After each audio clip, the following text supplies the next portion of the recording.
皆さん、こんにちは。前回は結構癖のある漫画を紹介させていただきましたので、今回はストレートにお色気系の漫画を紹介しますね。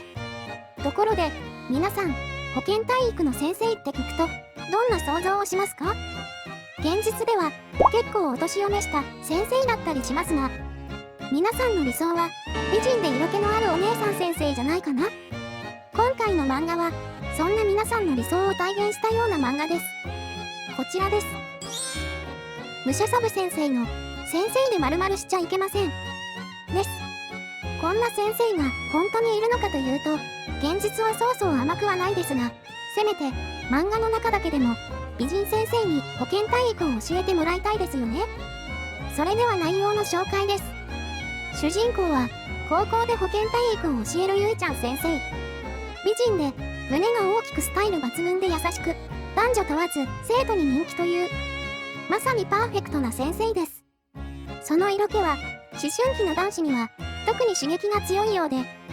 意図せずに男子生徒の大事な部分の勃起を誘発してしまうこともしばしば。しかし実はこのゆいちゃん先生、実は処女で彼氏いない歴イコール年齢なのです。これには処女中の我々も狂気乱舞です。そんなゆいちゃん先生ですが、この完璧なルックスから生徒からは経験豊富な大人の女性として憧れの的になっています。そのためよく生徒から性の相談を受けたりもするのですが、処女なのでその度にあたふたしちゃいます。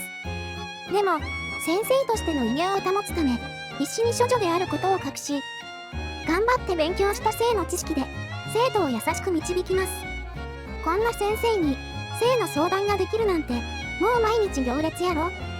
さて、この漫画ですが、ゆいちゃん先生の可愛くてセクシーな姿を見るだけでも楽しいのですが、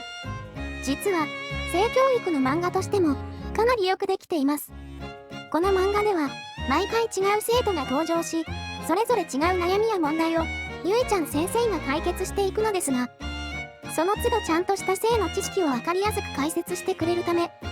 大人だけでなく実は中高生の人にもおすすめできる漫画となっています。少し前の世代の人ですと、某二人エッチの感じを想像してもらうと分かりやすいかと思います。エロ表現もとてもライトなので、気軽な感じで読めるところも魅力だと思います。しかしこの漫画を見るたびに思いますが、実際の高校でこんな先生がいたら多分いろんな意味で問題ですよね。男子生徒のトイレ使用率が上がってしまいますね。さて、今回の紹介は以上です。こちらは現在コミックス3巻まで出ています。